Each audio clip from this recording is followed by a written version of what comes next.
Hello and welcome. Ghana's economy grew by 0.4% rate in 2020, beating most institutions and analysts' forecast. Provisional figures from the Ghana Statistical Service have revealed. Now, the expectations were that the economy will grow at a rate of at least 1% of gross domestic product last year. According to the figures, the agri sector drove the annual GDP with a growth rate of 7.4%, while the services sector recorded a positive growth rate of 1.5%. Industry recorded negative 3.6%, and for the agri sector, the fishing sector recorded the highest year-on-year growth rate of 14.4%. In fact, that of forestry and logging, the subsector recorded the lowest with a contraction of negative 9.2%. When it comes to the information and communication subsectors, it recorded the highest year-on-year GDP growth rate of 22.5% in the services sector, while the hotel and restaurant activities subsector recorded the lowest with a contraction of 34.8%. With regards to industry, of course, the electricity subsector recorded the highest year-on-year annual growth of 7.9% for 2020, while that of the mining and quarrying subsectors recorded the lowest with a contraction of 11%. And it goes on and on. For the size of the economy, the services sector controlled 44.6% of the economy. Indeed, industry and agri constituted jointly 36.3% and 19.1% respectively. In all, the size of Ghana's economy was estimated to be 404 billion Ghana cedis. Let's put it all into perspective as we hear from the government statistician, Professor Kobna Ene. The provisional current annual GDP estimates from an oil point of view stood at 404,873.7 million Ghana cedis. This compares with 350,788.2 million Ghana cedis that was recorded in the year 2019, indicating about 53,000. Again, excluding oil, we saw that in 2020, GDP stood at 353,705.1 million cedis, compared with 315,118.8 million Ghana cedis that was recorded in the annual year 2019, indicating an increase in excess of 35 million. From a sector point of view, again on an annual GDP, we continue to see the services sector driving or having the highest contribution to the overall GDP by contributing 44.6%, followed by industry sector 36.3% and agriculture 19.1%. From a basic prices point of view, on an annual basis, GDP stood at 386,880.5 million Ghana cedis, and from a purchases value point of view, GDP stood at 404,873.7 million Ghana cedis. Well, let's put all the figures into perspective, and helping us do that is Professor Peter Korte, an economist with the Institute of Statistical, Social and Economic Research. Professor, grateful that you joined us. Are you surprised that the economy grew by 0.4%? Yes, I'm a bit surprised because we were expecting a growth of 1% to 2% for 2020. So it's a bit surprising, but not too surprised because it's the oil sector that drove this negative growth rate. If you look at oil prices on the international market, I think demand hasn't picked up as much as possible, and therefore price of oil hasn't really picked up. So that significantly affected the mining and quarrying sector growth rates, and that is what we are seeing. It has had a dampening effect on the growth of agri and the other sectors that are driving the growth process. Well, but even though the economy has been growing consistently at a higher rate, there have been concerns that it does not count with job creation. How do you think we can ensure an inclusive growth moving forward? I think the first thing, when we look at the numbers we are seeing, it tells you that we need to diversify our economy. We could not rely solely on one or two sectors. We've seen what oil has done as a result of COVID, as a result of global demand shifts.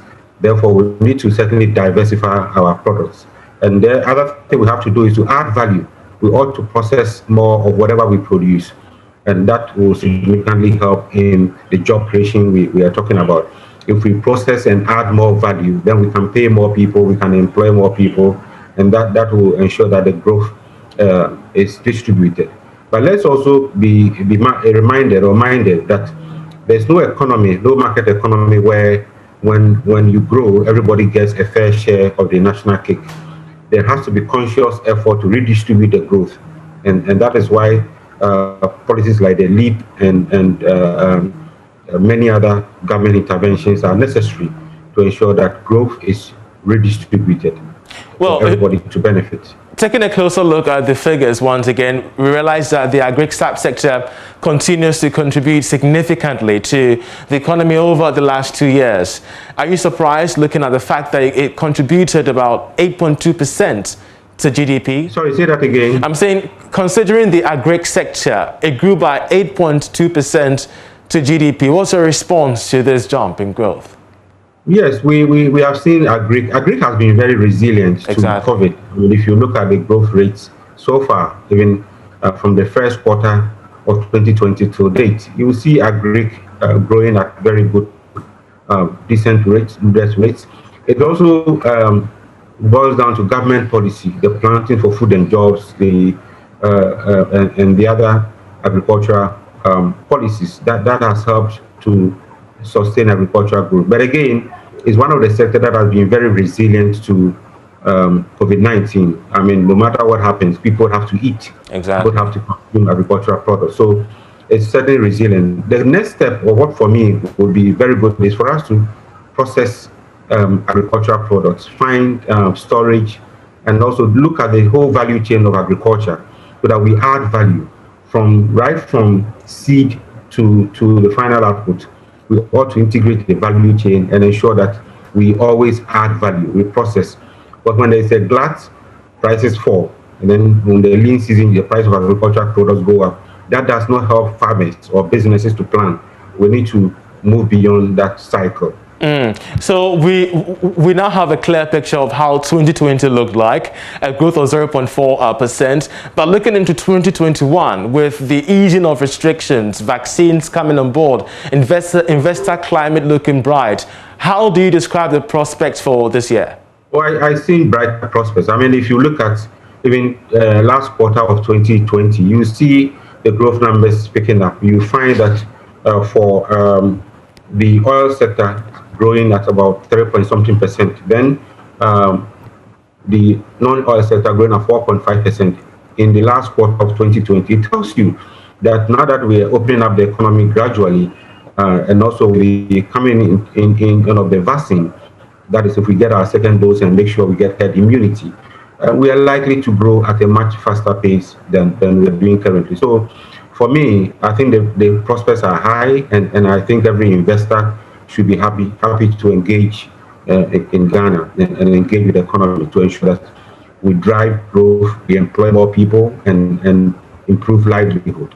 You have shared so much poignant suggestions on how to remain resilient, Professor, but any advice to government on the policy proposals to maintain and even improve on the climate in the medium to long term? I think the cost of doing business is very key to every investor, and stable electricity supply is one, and stable and affordable electricity supply is one. The utilities will have to be stable in terms of quality of service as well as pricing. The investor climate looks good. Our inflation rates, our macroeconomic targets, some look good, but I think for some we need to improve upon them so that we enhance investor climate. Registering business, paying taxes, and many other things are very critical. Then also labor. We want to minimize labor agitations. We are not in normal times. We want to encourage labor to be circumspect in asking for higher wages. That can deter entrepreneurs, that can deter potential investors, because we are not in normal times. Of course, we need to adjust for cost of living differences when we are asking for higher wages, but we ought to be very circumspect in making demands on entrepreneurs.